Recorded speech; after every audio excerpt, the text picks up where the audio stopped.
Hey everybody, welcome to this week's Star Report. This is Jason here at New Dimensions Crystals and Reiki here in downtown Brenham, Texas. And this week is going to be a wonderful week of change. Maybe not so wonderful, but you'll feel wonderful when it's all over. Much like anything that we have to do and go through. Let's just start off with the sun.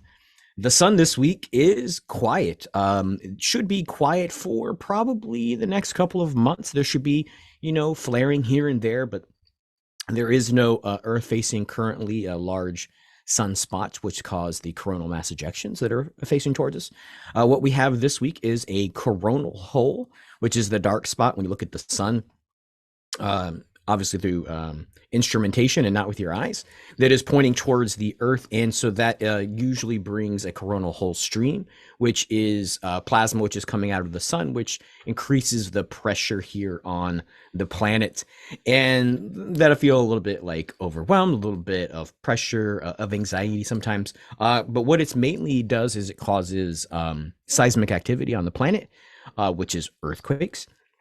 And there was a as it began to face towards earth, there was a earthquake out in the Pacific yesterday. And so that coronal hole stream will probably hit more intensely over the next couple of days, so Thursday into Friday. And so just sort of pay attention that there is an increased pressure from the sun for the next couple of days, which is going to help, or not, it's going to help move through, right? It might feel a little bit more pressure. It's going to help move through the energy which is happening in the cosmos. Today, with the regular cosmos, what's going on is we are midway in between the eclipses. So we're midway through what they call the eclipse gateway. So it began with the solar eclipse, which was last week.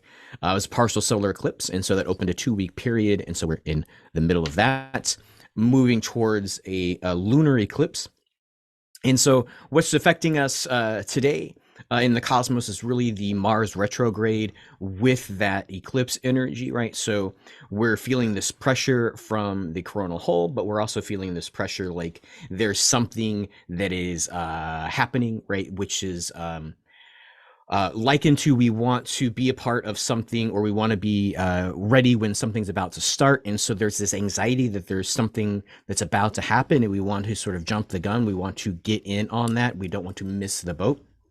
And so that idea that Mars, which is a solar energy, is lighting up your solar plexus, which is sort of giving you this, hey, you have the vigilance, you have the determination to sort of get things done, right? And so that energy is sort of intensifying right now as we're midway through this eclipse, right? And so eclipses are really like new beginnings, new starts, right?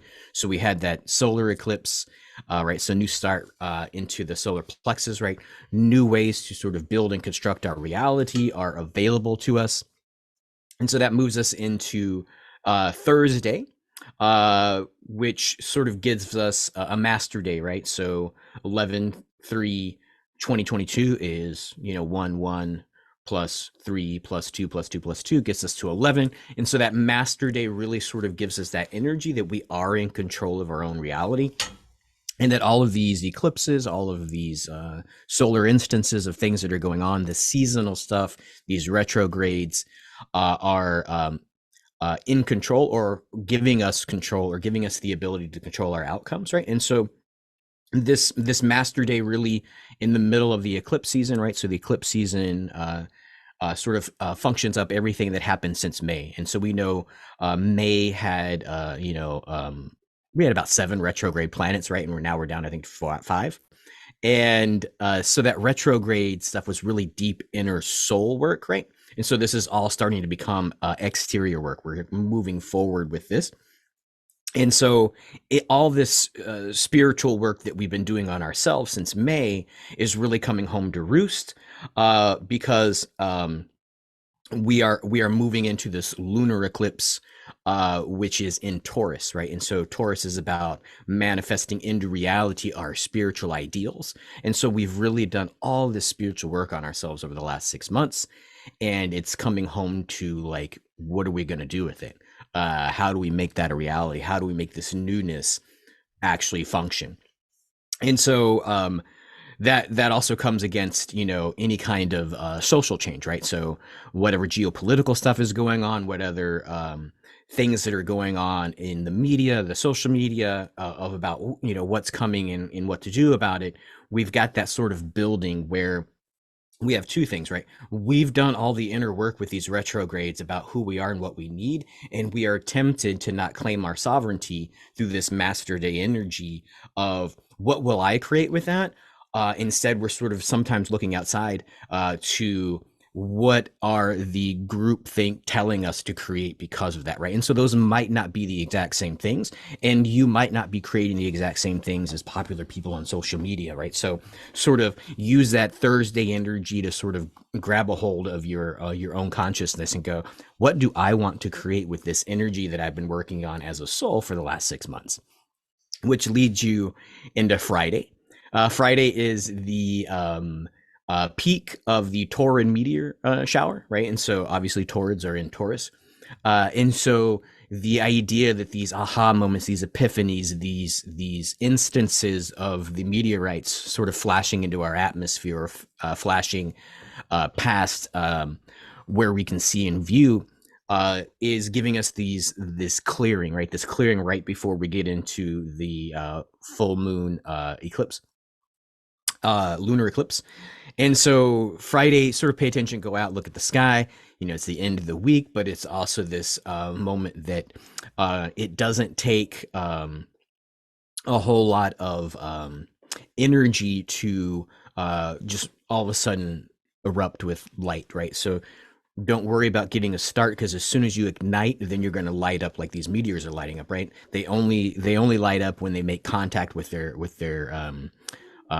position with resistance, sometimes too, when they're going through the atmosphere, right? And so just sort of use that as a guide that Friday's some really good stuff. And then we get into skipping Saturday. Nothing's happening Saturday. Well, I'm sure there's stuff happening Saturday, but nothing of note to sort of pay attention to in a star report. And so that gets us to Sunday. And Sunday, the sun is opposing the moon, right? And so that's really things that have been hidden are coming to light. And then things that we've sort of seen that have been happening out here, maybe in the geopolitical media sort of sphere, there's going to be an understanding something hidden has been there that's going to be revealed too, right? So when the sun opposes the moon, it's this divine light was along with this divine shadow that are sort of coming into oneness, right? And so we realize that the good and the bad are coming from a source, which is, if we are claiming our sovereignty from that master day of this understanding of Mars retrograde, that the coming together of that is actually where we are, that there's a light and a dark side, a shadow self and a light self, which is actually whole. And so this is actually bringing about the ability to sort of claim our wholeness right before we get into the Tuesday energy, right? And so Sunday, the sun is opposing the moon in the north node, right? And so that's also that there's something cosmically, right? Whenever it's in the north node, it means what's good for the whole, right? So our energy of coming together of light and dark is going to affect the whole, and then the whole is also going to reflect the coming together of light and dark. And so pay attention for that, which gets us to Monday. Monday is the halfway energy between the equinox, which was the fall equinox, and the solstice, which is the winter solstice. And so it's a nice energy of balance, right? We're halfway through a season, right? And so all of the fall stuff that we were sort of dealing with is moving or about to move into the winter things. And so the energy of that is really we're moving from prep to hunker down, right? What are we really needing? What's the activities we need to be doing, right? And that goes into the anxiety that we're feeling today about, I'm at the starting line, the gun's about to go off, I don't want to miss the start, I want to start off this new life that I've been building, that I've been deciding what I wanted to do for the last 6 months. I want to put that into fruition. And you know, the thing to sort of pay attention here is this energy is really just when we're peaking emotionally, socially, it looks like the inability is there, right? So whether that be economic challenges, whether that be employment challenges, whether that be environmental challenges, whether that be geopolitical challenges, whatever might be telling you that now's not the right time to be you or to change, is really the time that this Mars energy, that this retrograde Mars energy, that this eclipse window is really sort of giving the energy to be sovereign, and in the midst of all of this resistance realize that that is sharpening your blade, sharpening your stone, so that you are becoming more crystalline because of the perceived resistance, the perceived hardships to be who you really wanted to be are appearing. So go ahead and sort of just take stock in that, and then we get to Tuesday, which is a full blood moon eclipse in Taurus during a Mars retrograde in the North Node, right? So what that's really sort of getting at is this end of this eclipse season is closing off the energy that began in May and giving us this new start, right? So it's an ending, which some people have a hard time letting go. This is almost like, and it seems like I experience this quite a bit in my life, whether that be elementary school, whether that be coaching staff when I got to high school that shifted.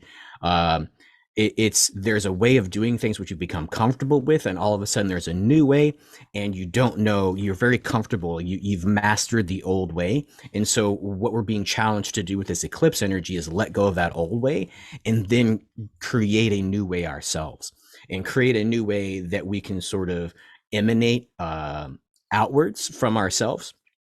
Radiate, I guess, would be a better word. I guess emanation's fine.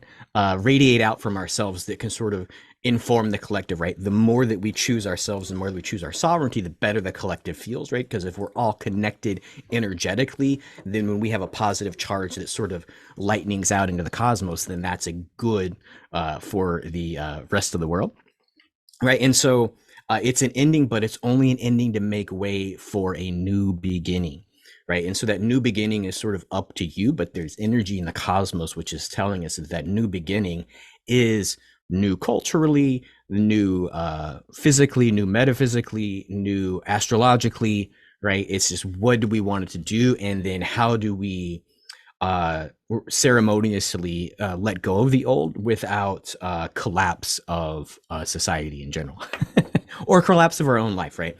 So it's always hard, but the energy is saying that the collapse is an illusion, and that the resistance is created to give you hesitation, that this newness that you've been working on for the last 6 months, that the stars, the soul level, that the source energy, that for a better lack of the word, that God has been pushing into the universe to be new, to make all things new, is really right now. And so that eclipse, it's about a 6 hour period, right? From beginning to starting to the full eclipse, I think is about an hour, hour and 10 minutes, right? So 11 energy. So it's a master energy where you can master yourself. And then it's a 6 hour total, right? So about, 2.5 hours on either side, that the eclipse is in Taurus in the North Node, right? And so that is a personal transformation for the good of the whole. So go ahead on Tuesday, maybe you want to do a bonfire out back, you want to do some ceremony. If you're starting to feel that anxiety, breath work is always good. You can check the website here at New Dimensions Crystals and Reiki New Dimensions Crystals.com, where you can sort of see that we have breathwork offerings that if you want to show up and attend for that breathwork is going to help you claim your sovereignty, work through your energies, and sort of understand how to move into a newness and create power, create understanding, create direction with your own breath. So it's portable once you actually experience the breathwork session. So this week seems pretty intense, but it's really this opportunity for you to be more you. And I look forward to seeing more of you here next week. Until next time, many blessings. Like and subscribe.